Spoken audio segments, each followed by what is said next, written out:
Hello friends, आदाब, नमस्ते, very good life to you all. आज जो मैं अपना सब्जेक्ट लेके आई हूँ, अपना टॉपिक लेके आई हूँ, मैं ये चाहती हूँ कि जिस दिन से औरत प्रेग्नेंट होती है उस टाइम से इंसान बड़ा होता है, बुज़ुर्ग होता है, तब तक आखिरी सांस तक इंसान ज़्यादा जिए, खुशहाल जिए, स्वस्थ जिए, हेल्दी जिए और अच्छी तरह जिए। उस हिसाब से मैं अपने चैप्टर्स बनाना चाहती हूँ और पेश करना चाहती हूँ। आज मैं सबसे पहले दो चार शब्द ये कहना चाहती हूँ कि जब इंसान प्रेग्नेंट होना चाहता है, जो औरत प्रेग्नेंट होना चाहती है, वो दो तीन अगर बातों का ध्यान रखे तो उसको स्वस्थ, अच्छा, एक हेल्दी बच्चा मिलता है। और हमने उसकी हेल्थ को मेंटेन रखना है थ्रू आउट लाइफ, सारी उम्र उसको स्वस्थ रखना है, तीन तरह से, फिजिकली, मेंटली, इमोशनली। उसके शरीर की रक्षा, मानसिक स्थितियों की रक्षा और उसके जो उसे खुशी दे, जो उसका स्वभाव बने, वो समाज के लिए भी अच्छा हो और उनके अपने लिए भी अच्छा हो। जिस समय वो गर्भ धारण करे उसके विचार बहुत अच्छे हों, बहुत शुद्ध हों, और गर्भ धारण के दौरान वो शुद्ध भोजन, शुद्ध विचार अगर रखती है और बहुत सी मेडिसिन्स पे डिपेंड नहीं करती, तो वो एक स्वस्थ बच्चे को जन्म दे सकती है। क्योंकि आज भी हर बच्चा अभिमन्यु है। जो कुछ हम सोचते हैं, जो हम खाते हैं, जो वो सब बच्चा अपने में रिकॉर्ड करता है, जो कि अभी पैदा भी नहीं हुआ। गर्भ धारण के पहले क्षण से ही, पहले पल से ही, पहले समय से ही बच्चा सब कुछ रिकॉर्ड करने लगता है अपने दिमाग में, अपने शरीर में। इस बात का हमेशा ख्याल रखिए। और हमने सब कुछ, अब मैं चाहती हूँ, मैं प्रेगनेंसी की दवाइयाँ फिर किसी चैप्टर में बताऊँगी, क्योंकि इस वक्त बहुत सी समस्याएं ऐसी हैं जो कि लोग जानते हैं लेकिन उसका निदान नहीं जानते। सबसे पहले मैं रिलाई ज़्यादा होम्योपैथी पे ही करती हूँ। बच्चों की दवाइयाँ मैं आपको बताऊँगी, जो बच्चे जन्म ले चुके हैं उनके लिए दवाइयाँ बताऊँगी। और अगले चैप्टर में जो स्कूल गोइंग चिल्ड्रन हैं उनको कितनी समस्याएं आती हैं, इसकी आपको दवा बताऊँगी। हाँ, एक बात आप ज़रूर याद रखें कि जो बच्चा गर्भ में होता है, यानी एम्ब्रायो, वो भी डिप्रेशन उसको भी होती है, क्योंकि उसकी सारी जो सिस्टम हैं वो चालू हो जाते हैं। इसीलिए उसका ब्रेन बनना शुरू हो जाता है, उसका शरीर बनना शुरू हो जाता है, इत्यादि इत्यादि इत्यादि। जब तक वो गर्भ में रहता है 9 महीने तक, तब तक उसकी आंखें बंद होती हैं, और जैसे ही उसकी आंख खुलती है तो वो खुद को एक बहुत गहरे अंधेरे में देख के, अंधकार में देख के छटपटाता है। जब वो छटपटाता है बाहर निकलने को, तो माँ को लेबर पेन शुरू हो जाती है, दर्द शुरू हो जाती है। इसका अर्थ है कि अब उसके दुनिया में आने का समय हो गया और वो हमारी डिलीवरी का टाइम होता है। उसके दुनिया में आने के बाद बहुत सी समस्याएं वो भी देखता है, वो बहुत कुछ महसूस करता है, बहुत रोता है। इसका बड़े सोचते हैं बच्चा है, रोता है, लेकिन आपको उनका ध्यान रखना है। सबसे पहले मैं प्रेग्नेंट औरत को ये कहूँगी कि जब वो प्रेगनेंसी में है, दो चीज़ें वो बिल्कुल ना खाएं। पाइनएप्पल यानी अनानास बिल्कुल ना खाएं। दूसरा, पपीता, कच्चा या पक्का पपीता बिल्कुल नहीं खाना, क्योंकि उससे मिसकैरिज होता है, या अगर बच्चे का जन्म भी होता है तो उसकी चमड़ी, चर्म, उसकी स्किन बिल्कुल कागज़ जैसी होती है और उसको चर्म के बहुत से रोग आते हैं। पपीता और अनानास से बचें। स्पाइसी फूड, तला मला खाना, ये सब खाना, उससे हर प्रेग्नेंट औरत को बचना चाहिए। जितना सादा खाना खाएंगी उतना ही अच्छा है। दाल, रोटी, चावल, फल, सब्जी, ये सब उनके शरीर के लिए बहुत है। उन्हें एक तो सिगरेट नहीं पीना चाहिए, क्योंकि वो धुआं बच्चे के अंदर जाता है। आप देखिए कि अब जन्म होते ही, जिसको हम बाल अरिष्ट रोग कहते हैं हिंदी में, वो जन्मते ही बीमार होते हैं, वो कभी ठीक नहीं होते। कुछ बच्चे 1 साल का होके 2 साल का होके इस दुनिया को छोड़ देते हैं। मैंने वो बच्चे देखे हैं जो पैदा हुए लेकिन उनका पूरा शरीर, पूरा जिस्म पूरा नीला था, उनमें खून ही नहीं है। ये इनका क्या कारण है? अगर हम स्मोक नहीं करते या हम अल्कोहल नहीं लेते, लेकिन हमारे जो हस्बैंड के साइड के लोग जो बहुत स्मोक करते थे, उनका भी जीन्स में असर उस बच्चे में आ सकता है। हमारे अपने पेरेंट्स का असर उस बच्चे में आ सकता है। इसलिए जो अगर बुराइयां हमारे पेरेंट्स और ग्रैंड पेरेंट्स में थी, कम से कम आप प्रेगनेंसी में उन बुराइयों को मत अपनाएं। स्मोक मत करें, शराब मत पिएं, तंबाकू मत खाएं। ये मेरी आपको इंस्ट्रक्शन है। तीसरी बात मैं आपको ये कहना चाहूँगी, अगर आप प्रेग्नेंट हैं, अगर आपको कोई ऐसी बीमारी है जो कि साधारण से अलग है, जैसे आपको मीज़ल्स हुए या पॉक्स हुई, तो मेहरबानी करके 1 साल प्रेग्नेंट होने का आप प्रोग्राम पोस्टपोन कर दें, क्योंकि ये आने वाले बच्चे के लिए एक खतरे की घंटी होता है। अच्छा, आगे चलते हैं कि बच्चों को कौन कौन सी समस्याएं आती हैं जन्म के बाद 2-3 साल तक, जब तक वो स्कूल नहीं जाता। सबसे पहले फर्स्ट नंबर मीज़ल्स। मीज़ल्स में जब मीज़ल्स या पॉक्स होते हैं तो लोग बच्चे को नहला देते हैं। बच्चे को बिल्कुल नहीं नहलाना। अगर मीज़ल्स बड़ों को भी होते हैं तो कभी भी नहाइए मत 10-15 दिन, क्योंकि पानी के स्पर्श से, पानी के छूते ही, शरीर पे पानी पड़ते ही मीज़ल्स इंट्रोवर्ट हो जाते हैं। मीज़ल्स बाहर ना निकल, खुल के बाहर नहीं निकलते और वो शरीर के अंदर चले जाते हैं, जो कि उन्हें बाद में बड़ा होने पे बहुत तकलीफ़ देते हैं। आप बच्चे को मुनक्का खिलाएं अगर उसके दांत आ गए हैं तो। अगर दांत नहीं आए तो पॉक्स हो या मीज़ल्स हो, मुनक्के के 10-15 दाने भिगो दें 2-3 घंटे, और फिर बच्चे को दिन में 5-6 बार 1-1 चम्मच वो पानी पिलाएं। मुनक्के के उस पानी से मीज़ल्स खुल के निकलते हैं और उनको खुल के निकलने दीजिए, ताकि वो कभी बाद में हड्डियों में या किसी अंदर इंटरनल ऑर्गन्स, अंदर के हमारे जो अंग हैं, उसमें ना जाएं। ये आप ध्यान रखिए। दूसरा, मीज़ल्स और पॉक्स जब भी हो तो नीम की पत्तियों को बच्चे के इर्द गिर्द, तकिए के नीचे, बिस्तर के नीचे बिछा दें, और जो दरवाज़ा है या कुंडी है घर की, वहाँ पे नीम का एक बड़ा झाड़ का टुकड़ा तोड़ के पत्तों सहित आप उसको टांगें ज़रूर। फिर भी मैं वैसे मीज़ल्स और स्मॉल पॉक्स में कोई इंग्लिश दवाई खाने की राय कोई नहीं देता, लेकिन अगर होम्योपैथी की बात है तो मैं चाहूँगी कि ना बुखार हो या कुछ हो, इसमें बेलाडोना 30 दिन में 5-6 बार 4-4 ग्लोब्यूल बच्चे की ज़ुबान पे ज़रूर रखें, बेलाडोना। दूसरा, फेरमफॉस। ये 2 दवाइयाँ बच्चे को तकलीफ़ों से बचा के रखेंगी। तीसरी है गैस्ट्रिक। बच्चे को कोई बीमारी नहीं होती, बच्चे को सिर्फ एक बीमारी होती है कि जो कुछ वो दूध पीता है, वो बच्चा, उसको इतनी गैस होती है कि जो उसके पेट में घूमती है और बहुत उसके पेट में दर्द होती है और वो रोता है, और वही गैस कानों तक आती है। बच्चे को 2 बीमारियां होती हैं, कान की दर्द और पेट की दर्द। उसके लिए आप ये ध्यान रखें कि रोज़ उसको नहलाने के बाद उसकी नाभि में सरसों का तेल भरें। सरसों का तेल किस तरह आपने भरना है? थोड़ा हींग में सिद्ध करके, हींग में सिद्ध करने के लिए थोड़े से सरसों तेल को गरम करें, उसमें हींग का पाउडर डालें और उस तेल को छान के या उस तेल के सहित आप बच्चे की नाभि पे लगाएं और पेट पे हल्की हाथ से पेट को गोल घुमाते हुए नाभि के चारों तरफ उसकी मालिश रोज़ दिन में 2-3 बार करें। और इस तरह के लिए होम्योपैथी में दवाई है हींग की ही, एसाफोटिडा। ये ज़रूर 30 अगर गैस होती है दिन में एक बार ज़रूर बच्चे को देंगे तो बच्चे को ना कान की दर्द होगी ना उसके पेट में दर्द होगी।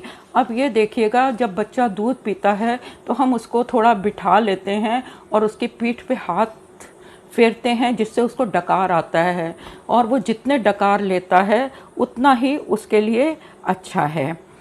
फिर हम चलते हैं बच्चों की टीथिंग प्रॉब्लम पे। बच्चे जब दांत निकालने लगते हैं तीसरे महीने, दूसरे महीने के बाद, चौथे महीने, पाँचवें महीने, तो उनको बहुत तकलीफ़ होती है। हम बड़े ये नहीं सोचते क्योंकि बच्चा बोल नहीं सकता कि उसको क्या तकलीफ़ है, लेकिन उसको तकलीफ़ बहुत होती है टीथिंग में। तो हम ये कहते हैं कि सुहागा होता है, बोरेक्स सुहागा लेके थोड़ा गरम तवे पे भूने उसको, वो फिटकरी की तरह फूल के सफ़ेद होके फूल जाएगा।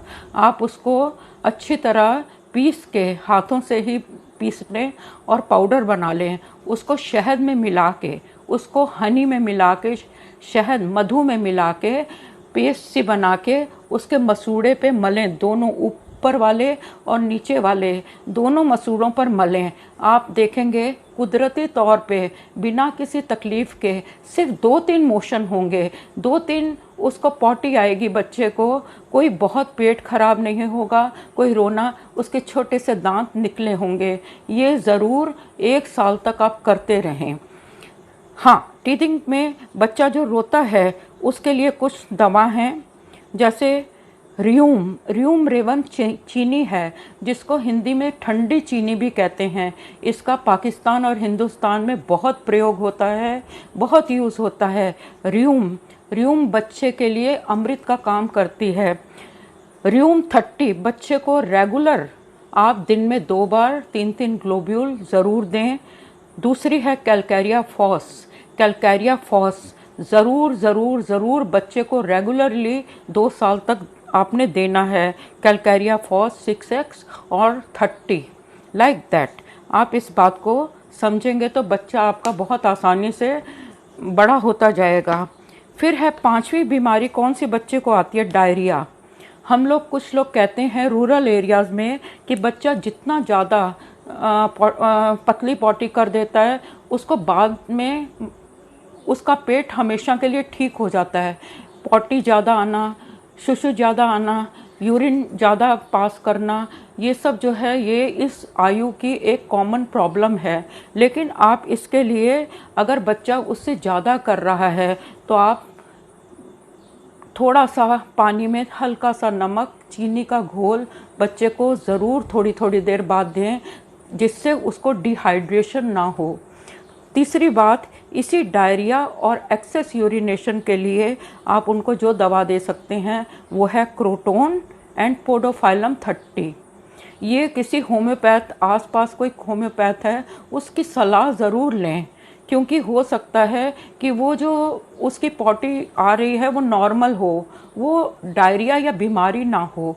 तब आप होम्योपैथ से कंसल्ट करके आप दवा दें। क्योंकि मैं आपके सामने नहीं हूँ, लेकिन जो दूसरा डॉक्टर होगा वो बच्चे के पेट पे हाथ लगा के दबा के देखेगा कि बच्चे को प्रॉब्लम आखिर डायरिया की दर्द की है या गैस की दर्द की है या कोई और तरह की दर्द है।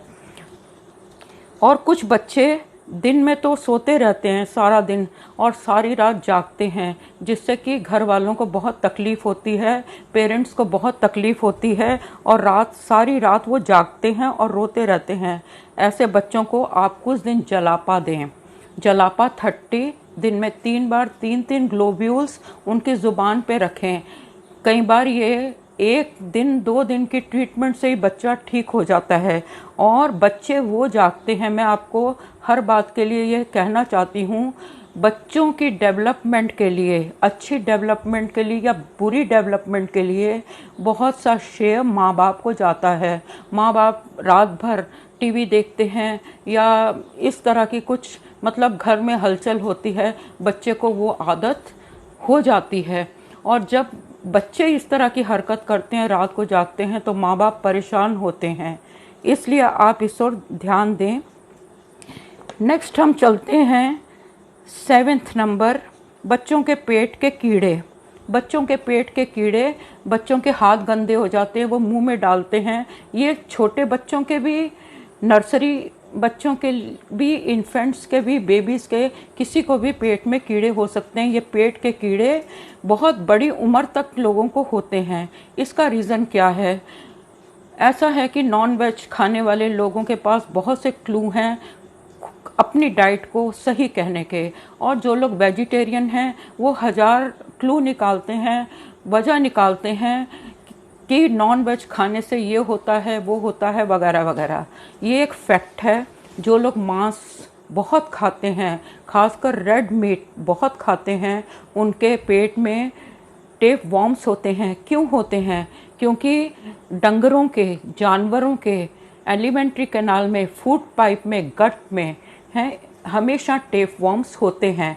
और उनका अगर एक अंडा भी हमारे अंदर जाता है, पके हुए मीट में भी, जो मीट पक चुका है उसमें भी एग होता है, और वो कभी जलता नहीं है, पकाने पे भी जलता नहीं है। और उसकी एक सेल भी अगर होती है, वो हमारे एलिमेंट्री सिस्टम में फिर से टेप वॉर्म्स यानी केंचुए, कीड़े, जो लंबे कीड़े होते हैं, आप ध्यान से देखिए, वो जो केंचुए होते हैं उनकी बॉडी सेगमेंटेड होती है। छोटे छोटे छोटे छोटे सेगमेंट से, टुकड़ों से उनकी बॉडी बनी होती है। जब हम कोई इंग्लिश की दवा लेते हैं, अंग्रेज़ी दवा मीबैक्स वगैरह लेते हैं, तो हमें लगता है हमारे पेट के कीड़े ख़त्म हो गए, लेकिन ठीक 10-15 दिन बाद फिर से हम परेशान होते हैं। बच्चे के एनस में खुजली होती है, नींद में मुंह से लार निकलती है, वो दांत किटकिटाता है जब पेट में कीड़े होते हैं।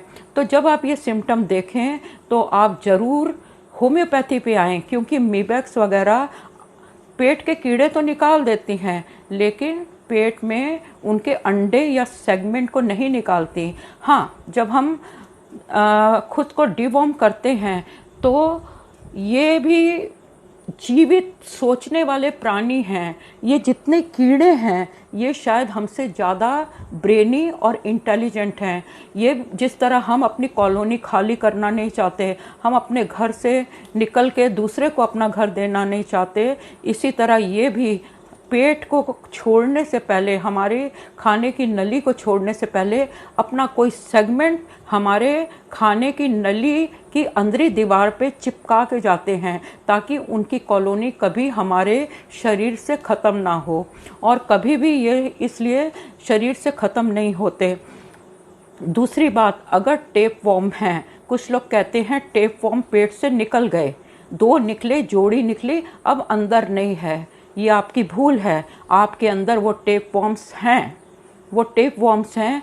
उसका इलाज सिर्फ होम्योपैथी में है, वो है चैनोपोडियम ऑयल। चैनोपोडियम ऑयल, चैनोपोडियम ऑयल को सवेरे 1 कप दूध में 10 ड्रॉप डाल के पीना है। और छोटा बच्चा है उसे चैनोपोडियम 30 दिन में 5-6 बार 2-2, 3-3 ग्लोब्यूल उसको ज़ुबान पे रख दें। उसके टेप वॉर्म्स ख़त्म हो जाएंगे, उसके टेप वॉर्म्स मर जाएंगे, और उनके अंडे भी उनके शरीर में नहीं रहेंगे। लेकिन मैं फिर कहती हूँ, वेजिटेरियन लोगों के टेप वॉर्म्स निकल जाते हैं, लेकिन नॉन वेजिटेरियन पीपल के टेप वॉर्म्स हमेशा रहते हैं। स्टैटिस्टिकली ये डाटा है कि जो लोग नॉन वेज खाते हैं उनको टेप वॉर्म्स बहुत ज़्यादा होते हैं, लेकिन वेजिटेरियन लोगों को बहुत कम होते हैं। अब हम चलते हैं वॉर्म्स में, थ्रेड वॉर्म्स, राउंड वॉर्म्स पे। थ्रेड वॉर्म्स, राउंड वॉर्म्स क्या हैं? जिसे हम चनूने कहते हैं अपनी भाषा में। चनूने छोटे छोटे छोटे छोटे कीड़े होते हैं। सबसे ज़्यादा ध्यान रखें, अगर आपके बच्चे के पेट में चनूने हैं तो आपको अपने पेट के नहीं नज़र आ रहे, लेकिन आपके पेट में भी सबके हैं। सबके कपड़े जो हम लोअर पार्ट्स पे पहनते हैं, सबके कपड़े अलग अलग धुलने चाहिए। सबके कपड़े एक साथ नहीं धुलने चाहिए, क्योंकि कपड़ों में भी उसके एग्स होते हैं। जब हम इकट्ठा धोते हैं तो एक आदमी के एग्स दूसरे इंसान को प्रभावित करते हैं। इस बात का आप ध्यान रखें, कपड़े सबके अलग धोया करें। और हाँ, थ्रेड एंड राउंड वॉर्म्स, इसको निकालने का देसी फार्मूला ये है कि सवेरे सबसे पहले 5-6 टमाटरों के अंदर का जो रस है वो लें। लेके थोड़ा काला नमक और काली मिर्च डाल के वो जो है थोड़ा सा आधी कटोरी तक जो उसका रस होता है, अंदर बाहर का छिलका नहीं, अंदर का गूदा जो होता है, अंदर का जो पल्प है, वो आप 15-20 दिन खिलाएं। सब तरह के कीड़े पेट को ठीक कर देंगे। पेट में कोई वॉर्म नहीं होगा, कोई कीड़ा नहीं होगा। लेकिन होम्योपैथी में इसका जो इलाज है वो है चीलोन एंड सीना। चीलोन, सीना दोनों में से कोई भी एक 10-15 दिन दें, 30 पावर की या 200 पावर की, according to symptom, according to severity. कितने ज़्यादा कीड़े हैं, कुछ बच्चों के कीड़े मुंह से निकलते हैं, कुछ के नाक से निकलते हैं। मैंने ऐसे किस्से सुने हैं जिसमें नाक के अंदर कीड़े, वो बच्चे हर वक्त नाक खरोंचते रहते हैं, नाक में उंगली डालते हैं, उनको इतनी खुजली होती है कि वो कीड़े नाक तक आते हैं और उल्टियों में ढेरों के ढेर, गुच्छे के गुच्छे निकलते। मैंने अपनी आंखों से देखे हैं। उनको हॉस्पिटल्स में उनका इलाज होता है फिर। लेकिन ये स्थिति ना आए, ये स्टेज ना आए, इसलिए आपको पहले ही कॉन्शियस रहना है, पहले ही जागृत रहना है कि बच्चे को कीड़े पड़ते क्यों हैं। बहुत ज़्यादा चीनी खाने से, बहुत मीठा अगर आप बच्चे को खिलाएंगे तो बच्चे को ज़रूर कीड़े पड़ेंगे होंगे। और जो कुछ लोगों के बहुत से कीड़े मल द्वार से यानी एनस से निकलते हैं, पॉटी में निकलते हैं। आप बच्चे को का स्टूल टेस्ट कराएं और उसे ठीक से डिवॉर्म करें होम्योपैथी से। अच्छा, अब हम चलते हैं 9वें स्टेप पे। बच्चे को क्या तकलीफ़ होती है? इरिटेबिलिटी। बच्चा बहुत चिड़चिड़ाता है, उसे घर से बाहर ले जाओ, 2 मिनट वो खुश होगा, फिर वहाँ रोने लगेगा, फिर घर लाओ। इस तरह से उसे चैन कहीं भी नहीं होता। तो वो जो है इरिटेबिलिटी, क्या मालूम उसके अंदर कितनी रेस्टलेसनेस है, उसको क्या डिप्रेशन है, उस कितनी उदासी है। हम सोचते हैं हम बड़े हैं, हम ही उदास होते हैं, ऐसा नहीं है। बच्चों की उदासी आप महसूस कर ही नहीं सकते, इसलिए वो इरिटेबिलिटी दिखाता है। उस स्टेज में क्या कहें, कैमोमिला, कैमोमिला उसको 30 उसके मुंह पे रख दें, वो शांत हो जाएगा।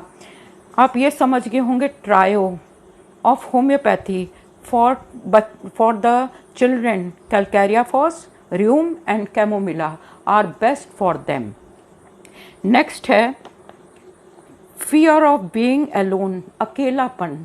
बच्चे को जैसे ही कुछ लोग माँ बाप उठाए रखते हैं तो वो ठीक है, जैसे ही बिस्तर पे लिटाने ही लगते हैं वो एकदम से अपने हाथ छोड़ देता है और वो उठ जाता है और वो सोना नहीं चाहता, क्योंकि उसको लगता है मैं बिस्तर पे अकेला होऊंगा और मेरे को नुकसान हो सकता है। या कमरे से कोई चला जाता है, हर वक्त वो चाहता है कि वो सो रहा हो लेकिन उसके पास कोई बैठा हो, अकेलापन। उस स्थिति में, उस स्टेज में एकोनाइट 30, बोरेक्स 30 बहुत प्रभाव देगी। ये हमने 11 पॉइंट आपके सामने रखे हैं। ये 11 पॉइंट बच्चे की समस्याएं हैं, छोटे बच्चों की समस्याएं हैं। मैंने आपको 11 पॉइंट क्लियर किए, लेकिन एक 12वां पॉइंट और है, बेड वेटिंग। बेड वेटिंग के बारे में मैं आपको कहना चाहूँगी कि 1 साल तक का बच्चा तो खुद उठ नहीं सकता, बैठ नहीं सकता, तो आपको उसी उम्र से खुद उसको हेल्प करके उससे थोड़ा यूरिन किसी पॉट वगैरह में कराना चाहिए, ताकि उस स्टेज तक बच्चे को ये पता चले कि मुझे ये ट्रेनिंग फ्यूचर में लेनी है। लेकिन इस बारे में मैं आपको नेक्स्ट लेक्चर में, जब मैं छोटे बच्चों की समस्याएं बताऊंगी जो कि अप टू 15-16, जब तक वो टीन एज तक नहीं पहुंचते या टीन एज भी पार कर सकते हैं, तब मैं इस पे डिटेल में चर्चा करूंगी बेड वेटिंग पे। क्योंकि कुछ लोग 25-25 साल तक बेड वेटिंग करते हैं और उसका रीज़न होता है कि वो कहते हैं कि हम नींद में ये सोच रहे थे कि हम यूरिन पास कर रहे हैं, और जब आँख खुलती है तो यूरिन पास हुआ होता है और बेड पूरा गीला होता है। और या जो लोग डरते हैं टीचर से या अपने फादर से या मदर से, कोई उनको मारता पीटता है घर में या उन पे बहुत अनुशासन रखता है, बहुत ज़्यादा डिसिप्लाइंड उनको करता है, तो उनको बेड वेटिंग होती है। और सबसे बड़ी बात, छोटे बच्चों को 1 साल तक की बेड वेटिंग एक नॉर्मल है, लेकिन उनको 1 साल के बाद टॉयलेट ट्रेनिंग देनी पड़ती है। उनके लिए पॉट छोटी उस पर बिठाना होता है, इत्यादि वगैरह वगैरह वगैरह। और अगर फिर भी वो समस्या आती है तो मैं क्रियोजोटम और इक्वाजिटम, ये 2 दवाइयाँ हैं जिससे कि बेड वेटिंग हमेशा के लिए ठीक हो जाती है। और बेड वेटिंग मेंटल रीज़न से होता है, कोई फिज़िकल रीज़न से तो सिर्फ ये है कि यूरिनरी ब्लैडर जो है वो कमज़ोर होता है, इस उम्र में अभी डेवलप नहीं होता टिश्यू, अभी सेल्स पूरी तरह बनती नहीं हैं इसलिए। लेकिन बड़े होने पर, टीन एज पार करने पर भी अगर कोई बेड वेटिंग करता है तो उसकी समस्या मैं आपको नेक्स्ट लेक्चर्स में पूरी तरह समझाऊंगी। मैं उम्मीद करती हूँ कि मेरा एक एक लेक्चर अपने आप में कंप्लीट है, पूर्ण है। फिर भी आपको कुछ पूछना हो तो आप पूछ सकते हैं, कमेंट कर सकते हैं। लेकिन मैं ये चाहती हूँ कि आप ये अपने ग्रुप्स की मदर्स में ये शेयर करें, जो प्रेग्नेंट हैं या जिनके बच्चे बहुत छोटे हैं, उनमें शेयर करें, जिससे उनको मेरे लेक्चर का फ़ायदा हो और वो होम्योपैथिक दवाई से अनभिज्ञ ना रहें,